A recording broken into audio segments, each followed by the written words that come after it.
इस कविता का जो विषय है, वो जो शब्द है, असल में उस पर कविताएं नहीं लिखी जा सकती। दुनिया की किसी भी कलम में इतनी ताकत नहीं है कि वो माँ पे कविताएं लिख सके। मैं तो बहुत छोटा कलमकार हूं, मैं माँ पे क्या कविताएं लिखूंगा।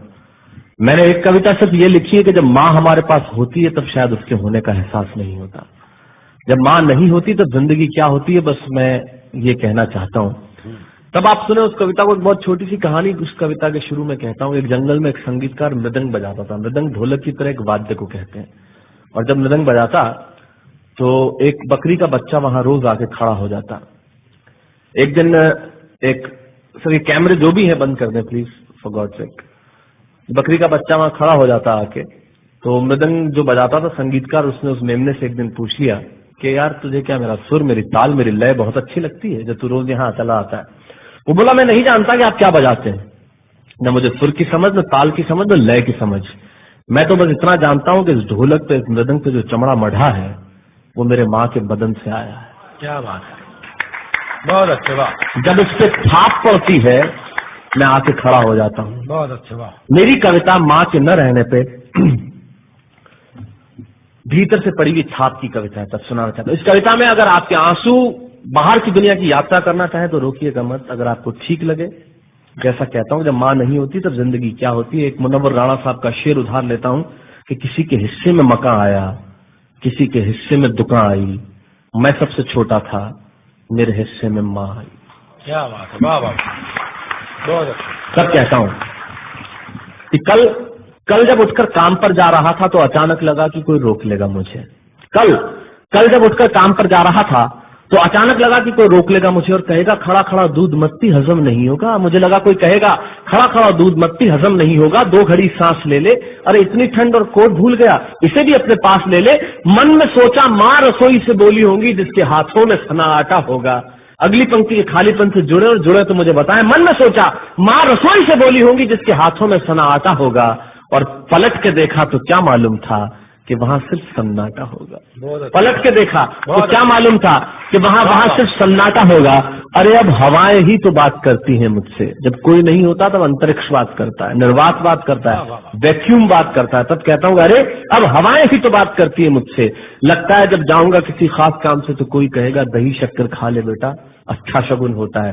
कोई कहेगा गुड़ खा ले बेटा, अच्छा शगुन होता है। पर मन इसी बात के लिए तो रोता है कि सब कुछ है माँ, सब कुछ, जिस आजादी के लिए तुझसे मैं सारी उम्र लड़ता रहा। आपने अपने बचपन में देखा होगा, माँ हमें टोकती है, यहाँ मत जा, वहां मत जा, ये मत कर, वो मत कर। तब हम आजाद होना चाहते हैं और आजादी की कीमत कितनी बड़ी देनी पड़ती है। अगर कम शब्दों में मैंने ठीक बात कह दी हो तो इसका एहसास मुझे जरूर कराइएगा कि सब कुछ है माँ, सब कुछ, जिस आजादी के लिए तुझसे मैं सारी उम्र लड़ता रहा वो सारी आजादी मेरे पास है। फिर भी न जाने क्यों दिल की हर धड़कन उदास है। कहता था ना तुझसे मैं वही करूंगा जो मेरे जी में आएगा, और आज मैं वही सब कुछ करता हूं जो मेरे जी में आता है। बात ये नहीं है कि मैं जो चाहूं कर लूं, मुझे कोई रोकने वाला नहीं है। बात है तो इतनी सी कि सुबह देर से उठूं ना तो कोई टोकने वाला नहीं है। बहुत अच्छे, वाह वाह, बहुत अच्छे, वाह वाह वाह वाह। बात है तो इतनी सी कि सुबह देर से उठूं ना तो कोई टोकने वाला नहीं है। रात को देर से लौटूं तो कौन नाराज होगा भला, कौन कहेगा बार बार कि अब कहाँ चला। आप ही की जिंदगी के कुछ दृश्य चुराता हूँ और आप ही को सौंपता हूँ। रात को देर से लौटूं तो कौन नाराज होगा भला, कौन कहेगा बार बार कि अब कहाँ चला। दोस्तों के साथ घूमने पर उल्हाने कौन देगा, मेरे वो तमाम झूठे बहाने कौन देगा। सच कहा था, गम की चोटें जख्मों पे फौलाद से ज्यादा क्या होगी, और माँ की दौलत दुनिया में औलाद से ज्यादा क्या होगी। तब कहना चाहता हूँ कि रात को देर से लौटूं तो कौन नाराज होगा भला, कौन कहेगा बार बार कि अब कहाँ चला। दोस्तों के साथ घूमने पर उल्हाने कौन देगा, मेरे वो तमाम झूठे बहाने कौन देगा। कौन कहेगा कि इस उम्र में क्यों परेशान करता है। हाय राम ये लड़का क्यों नहीं सुधरता है, पैसे कहाँ खर्च हो जाते हैं तेरे, क्यों नहीं बताता है। सारा दिन मुझे सताता है, रात को देर से आता है, खाना गर्म करने को जागती रहूं, खिलाने को तेरे पीछे भागती रहूं, बहाती रहूं आंसू तेरे लिए, कभी कुछ सोचा है मेरे लिए। खैर मेरा तो क्या होना है और क्या हुआ है, इस बुढ़िया का तो क्या होना है और क्या हुआ है। तू खुश रह लेना यही दुआ है, और आज तमाम खुशियां ही खुशियां। जीवन में जो सर्वश्रेष्ठ एक पंक्ति जो ईश्वर ने मुझे सौंपी वो मैं आपको सौंपता हूं। कहीं कोई कविता नहीं है, एक बहुत सामान्य सी बात जो बहुत सामान्य ढंग से मैं कह रहा हूं। लेकिन गेट सेट गो जो मैंने किताब लिखी, शायद हिंदुस्तान की पिछले 3 सालों में सबसे ज्यादा बिकने वाली किताब वो रही, 14 भाषाओं में उसका अनुवाद हुआ।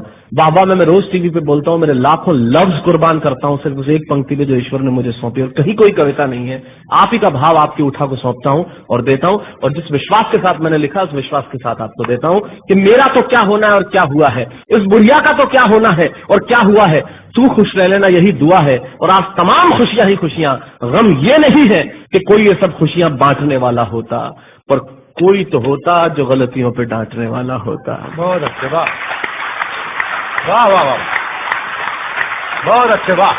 गम ये नहीं है कि कोई ये सब खुशियां बांटने वाला होता, पर कोई तो होता जो गलतियों पे डांटने वाला होता। और अंतिम पंक्तियां देता हूं कि तू होती ना तो हाथ फेरती, कभी सर पर या हल्के से बाम लगाती, आवाजें दे देकर सुबह उठाती, दिवाली पे टीका लगाकर रुपए देती और कहती बड़ों के पांव छूना आशीर्वाद मिलेगा, कपड़े मत फाड़ना, अगला कपड़ा अगली दिवाली को सिलेगा। बहन को सताता तो तू चांटे मारती, बीमार पड़ता तो रो रो के नजरें उतारती, परीक्षा से आते ही खाना खिलाती, पिता की डांट का डर दिखाती, फिर पिता की डांट से तू ही बचाती, इसे नौकरी मिल जाए, ये तरक्की करे, दुआओं में हाथ उठाती, और तरक्की के लिए वतन छोड़ देगा, ये सुन के दरवाजे के पीछे चुपके चुपके आंसू बहाती।